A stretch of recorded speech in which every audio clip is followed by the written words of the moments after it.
राधे राधे, जय श्री श्याम। आप सभी श्याम भक्तों को पुत्रदा एकादशी की हार्दिक शुभकामनाएं। आज हम आपको सुनाने जा रहे हैं पुत्रदा एकादशी व्रत कथा। तो आइए कथा शुरू करते हैं। बोलिए लक्ष्मी नारायण भगवान की जय।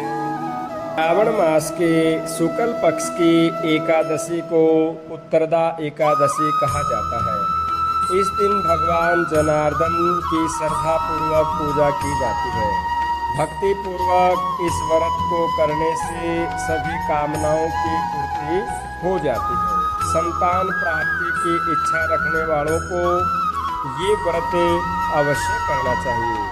कामदा एकादशी की कथा समाप्त हो जाने पर धर्मराज युधिष्ठिर ने श्रावण मास के शुक्ल पक्ष की एकादशी के बारे में भी वही सब प्रश्न किए। इसके उत्तर में भगवान श्री कृष्ण ने कहा, हे पांडु पुत्र युधिष्ठिर, श्रावण मास के शुक्ल पक्ष की एकादशी का नाम पुत्रदा है। मैं इसके बारे में एक प्राचीन कथा सुनाता हूँ, जिसके पढ़ने और सुनने मात्र से वाजपेय यज्ञ का फल मिलता है। आप ध्यानपूर्वक इस कथा को सुनें। द्वापर युग की शुरुआत में माहिष्मती नगरी में महीजित नाम का एक प्रतापी राजा राजपाट किया करता था। उसका बहुत बड़ा राज्य था, परंतु कोई पुत्र न होने के कारण राजा महीजित को राज्य सुखदायक नहीं लगता था। पुत्र प्राप्ति के लिए राजा ने अनेकों प्रकार के दान पुण्य यज्ञ हवन आदि उपाय किए, परंतु राजा को पुत्र की प्राप्ति नहीं हुई। वृद्धावस्था आती हुई देख करके राजा अपनी प्रजा के प्रतिनिधियों और विद्वान ब्राह्मणों को बुला करके कहने लगा, हे प्रजाजनों, मैंने इस जन्म में तो कोई भी पाप कर्म नहीं किया। मेरे खजाने में अन्याय से उपार्जन किया हुआ धन भी नहीं है, और ना ही मैंने कभी देव मंदिर गृहस्थ ब्राह्मणों का कभी धन छीना है। किसी दूसरे की धरोहर भी मैंने कभी नहीं ली है, और ना ही प्रजा पर अन्यायपूर्ण कोई किसी पर कर लगाया है। मैं प्रजा का पुत्र के समान मैं पालन करता हूँ तथा ब्राह्मणों और सन्यासियों को भरपूर मात्रा में दान पुण्य करता हूँ। यद्यपि न्याय की रक्षा के लिए मैं अपराधियों को दंड देता हूँ, परंतु कभी किसी से घृणा नहीं करता, बिल्कुल सबको सम्मान मानता हूँ। सज्जनों की सदा पूजा अर्चना करता हूँ। इस प्रकार धर्मयुक्त राजपाट करते हुए भी मेरे पास पुत्र नहीं है। इस कारण मैं बहुत ज्यादा दुख पा रहा हूँ। इसका क्या कारण है?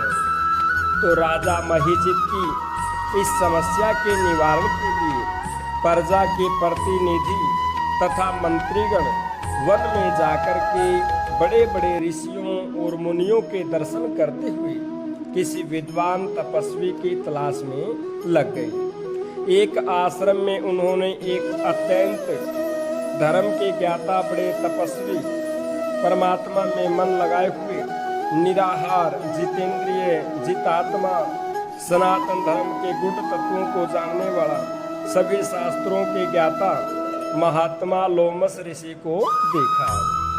एक कल्प के बीत जाने पर एक रोम गिरता था। लोमस ऋषि का इतनी अधिक आयु थी, सबने जाकर के लोमस ऋषि को प्रणाम किया और उनके सामने बैठ गए। उन्हें देख करके ऋषि ने पूछा कि आप लोग किस कारण से यहाँ आए हैं? आप मुझे अपनी समस्या बताइए, निसंदेह मैं आप लोगों का हित करूँगा। लोमस ऋषि के ऐसे वचन सुन करके सब लोग बोले, हे महर्षि, यद्यपि आप हमारी बात जानने में ब्रह्मा से भी ज्यादा समर्थ हैं, मगर फिर भी हम अपनी व्यथा आपको बताते हैं। माहिष्मती नगरी का धर्मात्मा राजा महीजित प्रजा का पुत्र के समान पालन करता है, परंतु फिर भी वो पुत्रहीन है। हम लोग उसकी प्रजा हैं। अपने राजा के दुख से हम भी बहुत ज़्यादा दुखी हैं। हमको पूर्ण विश्वास है कि आपके दर्शन से हमारा ये संकट अवश्य दूर हो जाएगा, क्योंकि महान पुरुषों के दर्शन मात्र से अनेकों कष्ट दूर हो जाते हैं। आप कृपया करके राजा के पुत्र होने का कोई उपाय बताइए। ये बात सुनकर के ऋषि लोमस ने थोड़ी देर के लिए अपने नेत्र बंद किए और राजा के पिछले जन्म का वृत्तांत ज्ञात कर लिया। लोमस ऋषि ने स्नेहसिक्त वाणी में कहा, हे महानुभाव, आपका राजा पिछले जन्म में एक गरीब बनिया था। गरीब होने के कारण इसने अनेकों बुरे कर्म किए हैं। वो एक गांव से दूसरे गांव व्यापार करने के लिए जाया करता था।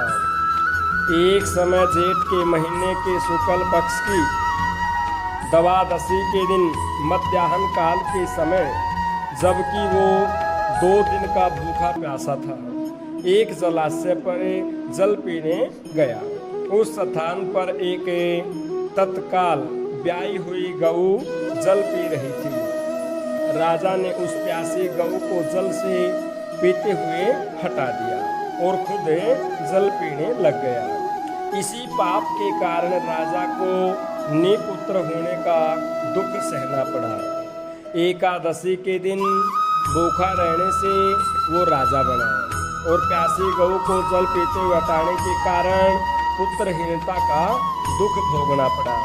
सब लोगों ने कहा, हे मुनि सर्वश्रेष्ठ, राजा के इस पाप के निवारण का कोई उपाय तो होगा। अतः राजा का ये पाप नष्ट हो, आप ऐसा कोई उपाय बताने की हम पर कृपा करें। लोमस ऋषि ने उत्तर दिया, श्रावण मास के शुक्ल पक्ष की एकादशी को पवित्रा पुत्रदा नामक एकादशी का व्रत और रात्रि जागरण करें तो पूर्व जन्म का ये पाप नष्ट हो करके राजा को अवश्य ही पुत्र की प्राप्ति होगी। लोमस ऋषि से उपाय जानने के बाद सभी व्यक्ति नगर की तरफ वापस लौट आए। जब श्रावण मास के शुक्ल पक्ष की एकादशी आई तो सबने मिलकर ऋषि की आज्ञा अनुसार राजा सहित पुत्रदा एकादशी का व्रत और जागरण किया। इसके बाद द्वादशी के दिन इसके पुण्य का फल राजा को दिया गया। उस पुण्य के प्रभाव से रानी ने गर्भ धारण किया और प्रसव काल समाप्त हो जाने पर उसको एक बड़ा तेजस्वी बेटा पैदा हुआ। अंत में भगवान श्री कृष्ण ने कहा, हे राजन, इस श्रावण मास के शुक्ल पक्ष की एकादशी का नाम पुत्रदा एकादशी है। अतः संतान के सुख की इच्छा रखने वाले इस व्रत को जरूर करें। यह व्रत करने से मनोकामना पूर्ण हो जाती है। इसके महात्म्य को सुनने से सारे पापे कट जाते हैं और इस लोक में संतान का सुख भोग करे, परलोक में स्वर्ग लोक को प्राप्त हो जाते हैं। बोली लक्ष्मी नारायण भगवान की जय। गोविंद जय जय गोपाल जय जय गोविंद जय जय गोपाल जय जय श्री राधा रमण हरि गोविंद जय जय श्री राधा रमण हरि गोविंद जय जय। ब्रह्मा जी की जय जय, विष्णु जी की जय जय, ब्रह्मा जी की जय जय, विष्णु जी की जय जय। उमापति शिव शंकर की जय जय, उमापति शिव शंकर की जय जय। गोविंद जय जय गोपाल जय जय गोविंद जय जय गोपाल जय जय श्री राधा रमण हरि गोविंद जय जय श्री राधा रमण हरि गोविंद जय जय। माता जी की जय जय, पिताजी की जय जय, माता जी की जय जय, पिताजी की जय जय, ज्ञान देने वाले सब गुरुओं की जय जय, ज्ञान देने वाले सब गुरुओं की जय जय। गोविंद जय जय गोपाल जय जय, गोविंद जय जय गोपाल जय जय। श्री राधा रमण हरि गोविंद जय जय, श्री राधा रमण हरि गोविंद जय जय। बोले वृंदावन वाक्य बिहारी लाल की जय। यदि आप सभी को हमारी कथा पसंद आई हो तो हमारी वीडियो को लाइक करें, शेयर करें और सब ऐसी अनेक कथा सुनने के लिए हमारे चैनल को सब्सक्राइब करें, ताकि हमारी वीडियो सबसे पहले आपके पास पहुंच जाए। राधे राधे, धन्यवाद।